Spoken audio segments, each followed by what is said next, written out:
All right, now that we've covered all of the basics of antimicrobial therapy, now we're actually going to get into the actual antibacterial drugs and how they work. So what you see on the screen here is from your book, and it shows the different areas that can be targeted by the antibacterial drugs. So what we're going to do is kind of start on the outside and work our way in. So we'll look at the cell wall. Now, when we have antibacterial agents that target the cell wall, we know that these are going to be selectively toxic because our cells don't have cell walls. So we're going to target something that we don't have. And so this is going to be our beta-lactams, which include our penicillins and cephalosporins, our glycopeptides like vancomycin, and also bacitracin. When we move further in and look at the plasma membrane, with these we have to be careful because the bacterial plasma membrane is very similar to ours. So we have to try to target those differences. So we have our polymixins and our daptomycin that are going to target the plasma membrane. When we look at the ribosomes and targeting the ribosomes, our cells have ribosomes. But if you remember back when we talked about cellular organelles, bacterial ribosomes are different than eukaryotic ribosomes. They have a different structure. They have these different subunits on them. So we can target ribosomes and therefore target protein synthesis in the bacterial cell without really harming our cells. And this is going to include our aminoglycosides, our tetracyclines, our macrolides, chloramphenicals, and the oxazolinodones. These are all going to be, selectively toxic for the bacterial ribosome. If we move into DNA synthesis and RNA synthesis, we've got our fluoroquinolones and our rifamycins. We have to be careful here because we know that our cells also have DNA and RNA. However, there are differences among, DNA replication and protein synthesis, that transcription process that occur in bacterial cells versus eukaryotic cells. So what we're going to try to do with those is target the particular enzymes that we see in bacteria that we don't have in eukaryotes, again, to make those selectively toxic. And then we can target metabolic pathways. And the best example of targeting metabolic pathways is with the synthesis of folic acid, which are our sulfonamides. We can also target mycolic acid that we have in the mycobacteria. But folic acid is one that's been very well studied. Our cells do not need to make folic acid because we get it from the foods that we eat. Anything that is vitamin B fortified is going to contain folic acid. Folic acid is necessary for DNA replication and for cellular growth. So, we don't need to make it. Bacterial cells have no other way to obtain folic acid, so they have to make their own. So this is a metabolic pathway that we can target that, again, would be selectively toxic because our cells don't have that particular metabolic pathway. Now we have this table that goes into a little bit more detail about what each one of these groups do in terms of what their target is going to be in doing what they do, essentially. So this provides a very good summary of our different antibacterials that we're going to look at. I'm going to spend the rest of the time in this recording to go through some selected antibacterial agents. The first group I want to focus on are the beta-lactams, and penicillin is a member of this group. And of course, we know penicillin was the first antibiotic that was discovered. So the beta-lactams are the penicillin, cephalosporins, monobactams, and carbapenems. In the beta-lactams, and the reason why we call them this is there's a particular ring found within the structure of the drug molecule, and I'm going to show you this now. This structure here in blue that's kind of highlighted for you is referred to as a beta-lactam ring. These corners here represent carbon, and then in this corner we have a nitrogen, and then double bonded over here to an oxygen. And it's going to form essentially the backbone of all of our groups of beta-lactams.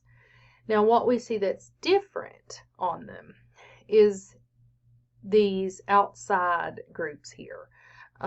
You see penicillin, cephalosporin, and the monobactams are going to have this structure here on the left. That's going to be all the same. Carbapenem is a little bit different here. And then you've got these sulfurs that are associated with the other structure here on the right. When we look at the penicillins, they have what we refer to as a different R group. So there's another piece that's hanging off of them that's going to make them each a little bit different. And so here you can see, penicillin G, penicillin V, ampicillin, amoxicillin, and methicillin. And you can see that these different R groups affect their spectrum of activity. With penicillin G, we know that primarily is going to target gram-positives, but there may be a few gram-negatives in there. Ampicillin and amoxicillin, again, primarily gram-positive, but do target a few more gram-negatives. Methicillin, gram-positive only, including those that produce beta-lactamase. Now, this is an enzyme that is going to be associated with penicillin resistance.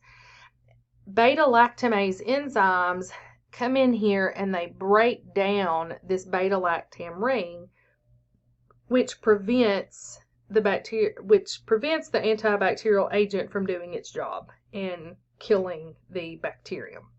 So methicillin was developed. It's a semi-synthetic that was developed to help target those beta-lactamase producing infections. Switching gears a little bit to the aminoglycosides and tetracyclines, these antibacterial agents target protein synthesis by binding to the 30S subunit of the ribosome. Basically what this does is that with the aminoglycosides, they impair the proofreading ability. So there's going to be some errors between the codons and the anticodons. So the tRNA can't bring in the correct amino acid that it's supposed to.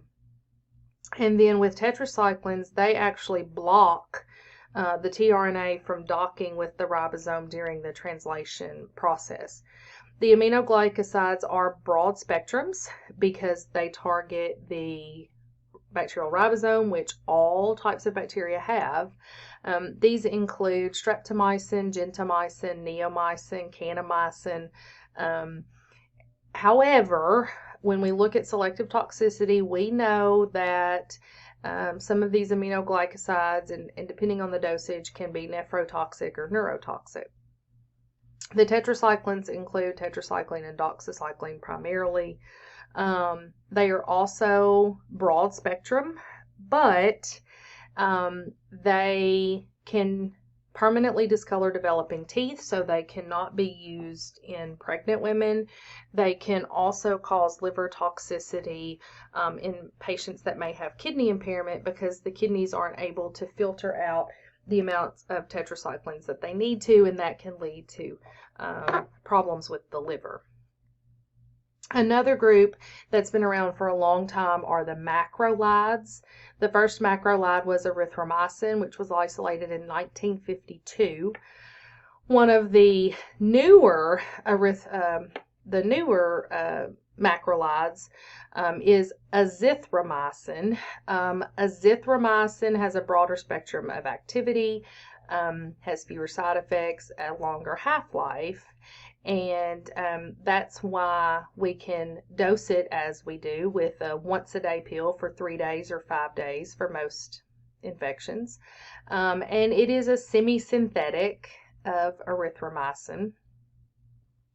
We also have the lincosamides that include lincomycin and clindamycin. These are not prescribed as much as some of these others that I've mentioned, although they do also have broad spectrums of action. The lincosamides are very active against strep and staph infections.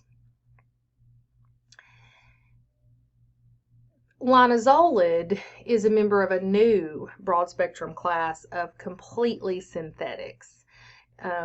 Synthetic antimicrobials are hard to develop. There's a lot of research that has to go into these, so we don't often get a lot of new synthetics.